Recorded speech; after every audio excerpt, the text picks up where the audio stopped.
voici François Pirette.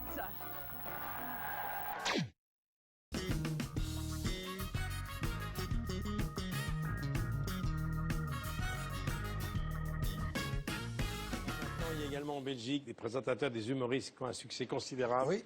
C'est vrai que les Belges regardent beaucoup nos émissions, mais ils ont eux aussi des émissions qui font un malheur. Et il y a une émission qui s'appelle Les gens d'en bas, diffusée chaque mois sur la chaîne RTL TV, présentée par un humoriste qui est passé chez nous dans l'émission de Ruquier à France Inter il y a des années, qui s'appelle François Pirette. Tu voulais qu'il soit là? Je voulais qu'il soit là d'abord parce que c'est mon ami. Secondo, c'est parce que il est de Jemap et moi j'ai passé la moitié, enfin le premier tiers de ma vie à Jemap. Vous avez grandi dans la même rue? À 20 ans d'écart. Hein. Oui, à 20 ans d'écart. Il a 20 ans de moins que moi quand même, le gamin. Oui, mais pas loin, à quelques centaines de mètres. Et puis nous nous sommes rapprochés petit à petit jusqu'à ce qu'on devienne vraiment amis. Et il a un talent qui mérite vraiment de passer en France. Oui. Voici François Pirette.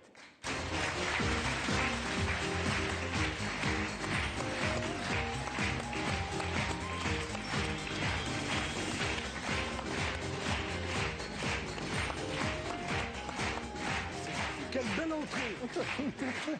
Bonjour, cher François. Bonjour. Comme on fait le même métier, on va se tutoyer. Oserais-je? Oh si, il faut me tutoyer.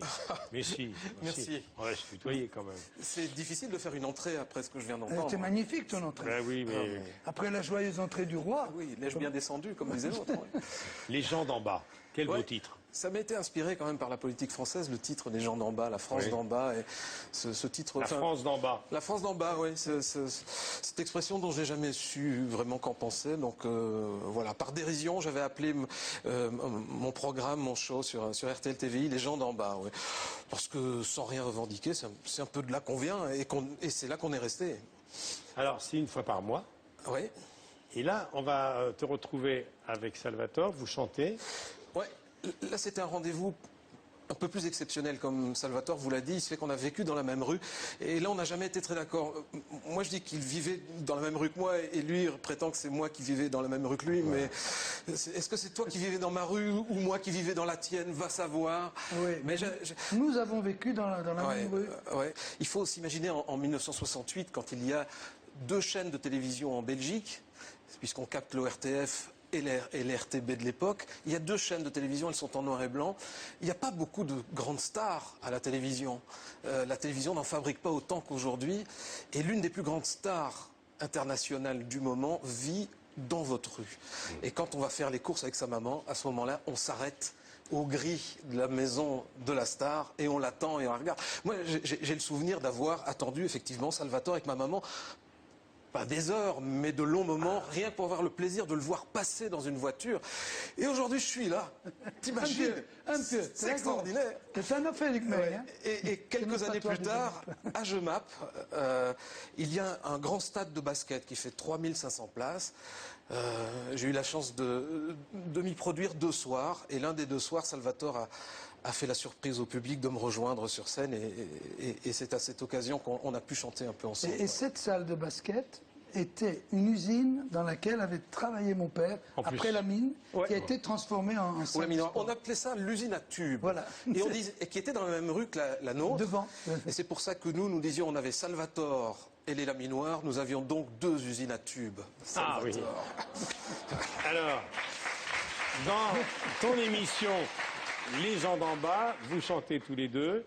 Vous modifiez un peu le texte de la chanson des filles du bord de mer. Il. Et je crois au premier rang, il y a ta maman. On regarde ça. Il y a ma maman, ouais. Je me souviens lorsqu'en hiver, on t'attendait avec ma mère, en grelottant des heures entières, agrippé à tes grilles en fer. C'est vrai maintenant, tu me le rappelles, il me semble bien que je me souviens d'elle. Elle criait mon nom tellement fort qu'il m'arrive de l'entendre encore. Et encore, et encore. C'était qu'au pire pour Serge Lama. J'étais bête au gris des portes en fer. D'autant plus bête que je passais par derrière. Ouais, mais on me l'avait dit. Je me demande bien ce qu'elles te veulent. Tu n'es quand même pas les Beatles, ni David Bowie, ni Bono. Tu n'es jamais Fock Adamo.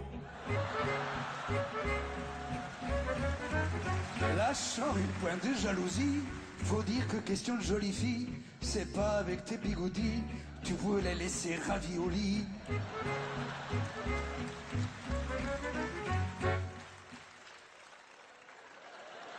Ah, magnifique. Là, tu caches. Tu m'as provoqué, hein?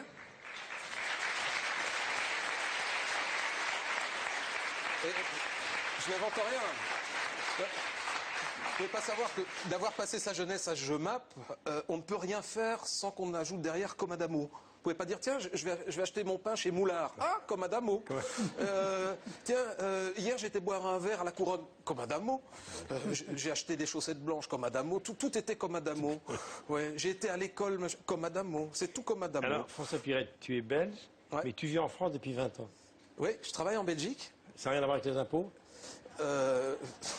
J'aurais tellement aimé. Je sais que parmi ceux qui nous regardent pour le moment, il y en a qui sont en train de se dire, tiens, un Belge qui fait de la télévision en Belgique et qui choisit de payer ses impôts en France, c'est qu'il est belge pour quelque chose. Mais... il y en a. Il y en a. Ouais.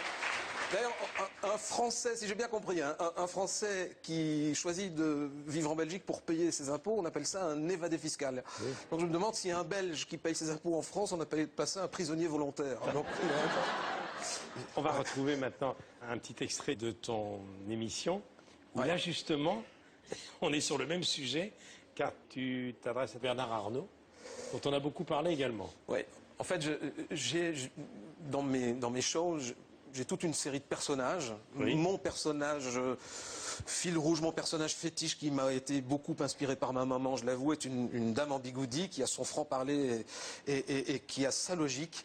Et lorsque Bernard Arnault est venu s'installer à côté de chez toi, c'est ton nouveau voisin. Je il rappelle était que huble. Bernard Arnault, c'est le premier du luxe dans le monde. Voilà. Hein, le groupe LVMH. C'est ça. C'est quand même quelqu'un, je trouve, d'héroïque, de gagner sa vie dans l'industrie du luxe, alors qu'aujourd'hui, pour beaucoup de gens, c'est un luxe de pouvoir gagner sa vie dans l'industrie. Oui, exactement. On voit ça, on regarde.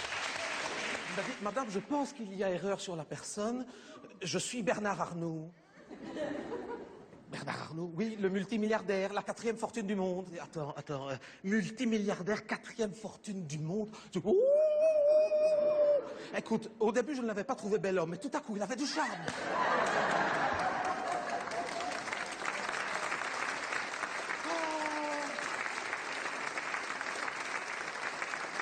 Écoute, Georges Clooney à côté, c'était Quasimodo. Pas tout à fait, mais quasi. Je dis, Bernard Arnault. Mais je l'avais vu dans le journal que vous alliez venir vivre en Belgique. Vous auriez pu aller ailleurs. Pourquoi la Belgique? Il me dit à cause des impôts, hein. Les impôts en France. Il me dit, vous n'imaginez pas. Je dis, non, ça c'est... Sûrement. Je dis, mais les impôts, pourquoi? Je dis, vous travaillez toujours? Il dit, oui. Je dis, attendez. Vous avez 41 milliards de dollars sur votre compte en banque. Vous travaillez? Il me dit, ah oui. Il a beau être 1 milliard de fois plus riche que moi, je suis quand même beaucoup plus malin. Hein. Moi, je ne travaillerai plus. Hein. Il m'a dit, vous voyez, c'est pour ça. Il m'a dit, quand on est riche, on n'a qu'un seul rêve, c'est de devenir belge. Et bien, vous savez, quand on est belge, on n'a qu'un seul rêve, c'est de devenir riche. François Pirette, le sketch est beaucoup plus long. Alors, moi, j'ai entendu parler de toi, effectivement, quand on m'a dit qui tu étais. J'ai dit, mais effectivement, c'est un transfuge de l'émission de Ruquier de France Inter. Oui, C'était Rien à cirer. ça, c'était une très belle aventure. Il y a une vingtaine d'années avec Laurent. Oui, d'autant que j'ai commencé à la radio, j'ai fait 10 ans de radio à l'RTBF, et ensuite Laurent m'a appelé pour le suivre dans cette aventure qui était Rien à cirer. On était une sacrée belle bande, avec Laurent Gérard, Laurence Boccolini à l'époque, Anne Romanoff et les autres. Ouais. Ben, je voudrais en profiter pour rendre hommage à quelqu'un que tu as connu à cette époque, qui nous a quittés, c'est Frédéric Lebon. C'était un imitateur de grand talent, Frédéric Lebon.